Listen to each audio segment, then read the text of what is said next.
Hello बच्चों, क्या हाल चाल। सब बढ़िया। तो स्वागत है आप सबको फिजिक्स डेरिवेटिव के फिर से एक नए बेहतरीन वीडियो में। तो आज हम बताएंगे आपको गॉस का प्रमेय। तो गॉस का प्रमेय हम आज सीखेंगे। तो स्टार्ट करते हैं गॉस का प्रमेय।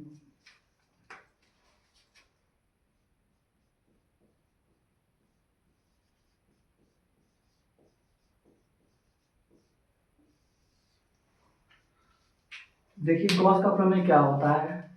तो किसी बंद पृष्ठ से गुजरने वाला संपूर्ण वैद्युत फ्लक्स उस पर उपस्थित कुल आवेश के 1/ε0 गुना होता है।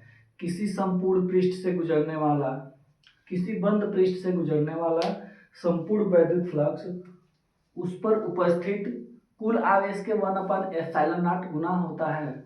यानी परिभाषा इसका देखेंगे हम।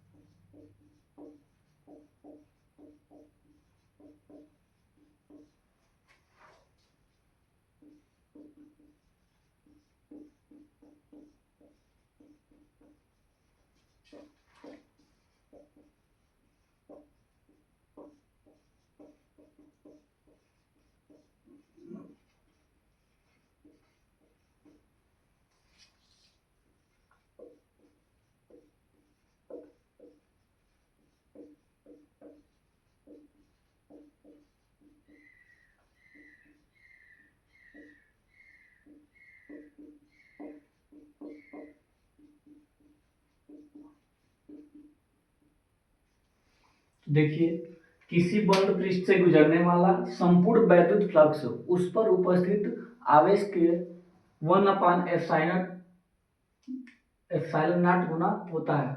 यहाँ से क्या बनेगा, यानी कुल वैद्युत फ्लक्स यानी संपूर्ण वैद्युत फ्लक्स का फार्मूला होता है। वैद्युत फ्लक्स को दर्शाते हैं फाई ई से।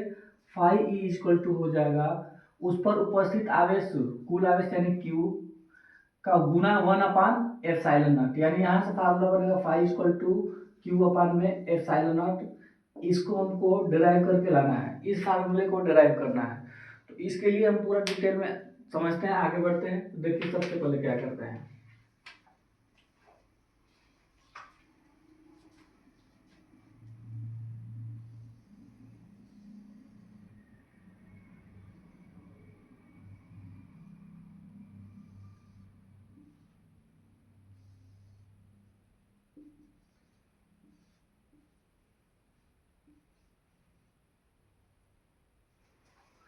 बिंदु O पर प्लस क्यू आवेश उपस्थित है।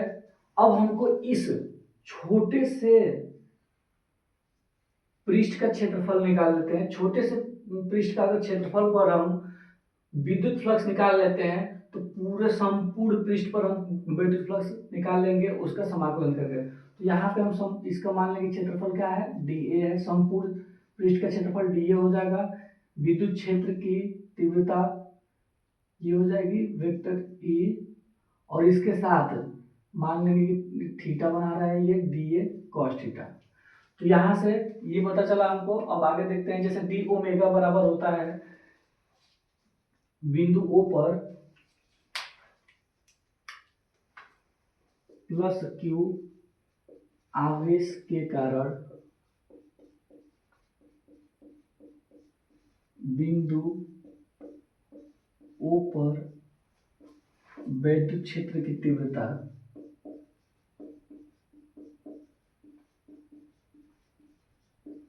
ये हो जाएगा हमारा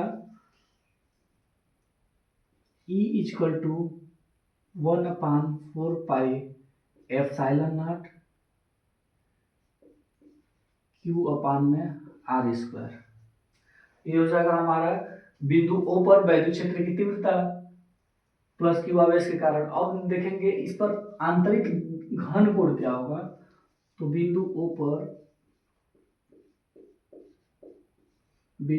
पर आंतरिक घन कोण यहां से हो जाएगा omega D omega equal to D A cos theta upon में आर स्क्वायर, ये होता है इसका समीकरण फर्स्ट मान लेंगे।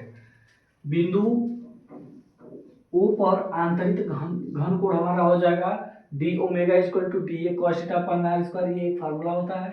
अब देखेंगे इस सूक्ष्म भाग के लिए पहले वैद्युत फ्लक्स निकाल लेते हैं, उसके बाद पूरे संपूर्ण पृष्ठ के लिए वैद्युत फ्लक्स निकालेंगे। तो सूक्ष्म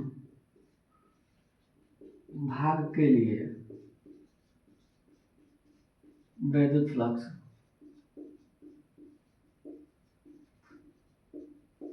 सूक्ष्म भाग के लिए वैद्युत फ्लक्स हो जाएगा यहाँ से डी फाई इक्वल टू हो जाएगा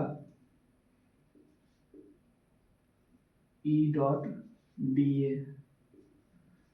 यहाँ से जब इसको हटाएंगे तो डी फाई इक्वल टू हो जाएगा हमारा E D A cos theta upon में E D A cos theta. अब यहाँ से हम रखेंगे डी फाई इक्वल टू हमारा आया 1/4 pi epsilon naught Q upon में आर स्क्वायर।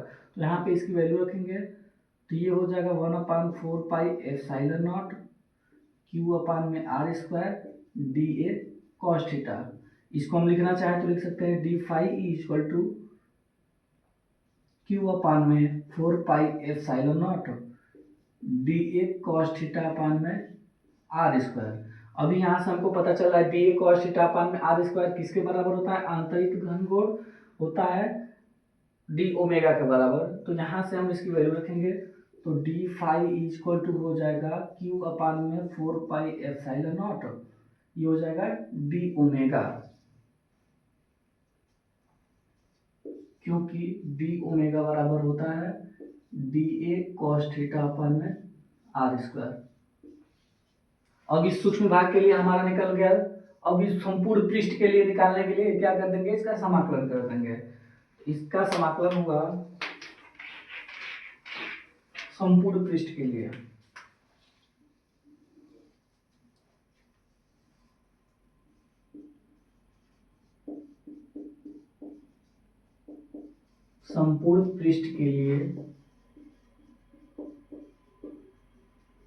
वैद्युत फ्लक्स।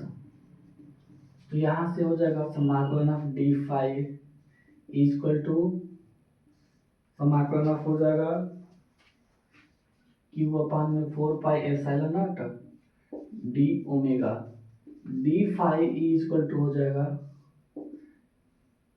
इसका समाकलन हो जाएगा क्या, फाई ई इक्वल टू ये हो जाएगा, इसमें से Q upon 4 pi epsilon not जो होगा वो बाहर हो जाएगा क्योंकि वो अचर है। यहां से हो जाएगा D omega, phi equal to हो जाएगा क्यू अपान में 4 pi epsilon naught into D omega बराबर होता है 4 पाई। डी ओमेगा का वैल्यू होता है 4 पाई। तो यहाँ से 4 पाई से 4 pi cancel, phi equal to हो गया हमारा क्यू अपान में एप्सिलॉन नॉट, जो यही होता है गॉस का प्रमेय। देख लीजिए एक बार, प्लस क्यू आवेश के कारण बिंदु ओ पर वैद्युत क्षेत्र की तीव्रता, फार्मूला हमको पता है वैद्युत क्षेत्र की तीव्रता का फार्मूला होता है 1/4 pi epsilon naught Q upon में आर स्क्वायर। ये हो गया बिंदु ओ पर आंतरिक घन कोण हम निकाले हैं तो डी ओमेगा बराबर आया है D A cos theta upon में आर स्क्वायर, ये हमारा फर्स्ट समीकरण हो गया। अब सूक्ष्म भाग के लिए, उस सूक्ष्म भाग के लिए हम निकाले हैं वैद्युत फ्लक्स, तो डी फाई इक्वल टू हो जाएगा ई डॉट डी ए। अब ये vector E dot D A, जैसे ए डॉट बी का मान होता है A B cos theta, vector में आप लोगों ने पढ़ा होगा, ऐसे ही हो जाएगा E D A cos theta. D phi equal to 1/4 pi epsilon naught, E का वैल्यू यहाँ पे रखे हैं क्यू अपान आर स्क्वायर, ये हो गया डी ए कॉस थीटा। अब इसको हम लिखना चाहें तो D phi equal to Q upon में 4 pi epsilon naught D A cos theta में आर लिखे हैं। D A cos theta upon R square की वैल्यू होती है डी ओमेगा, जो इसकी वैल्यू यहाँ पे रखे हैं। फिर संपूर्ण पृष्ठ के लिए वैद्युत फ्लक्स निकाल दिए हैं, दोनों को समाकलन किए हैं, आ गया हमारा phi equal to Q upon में एप्सिलॉन नॉट, यही होता है गॉस का प्रमेय। तो वीडियो अच्छा लगे तो लाइक शेयर और चैनल को सब्सक्राइब कर दें। धन्यवाद।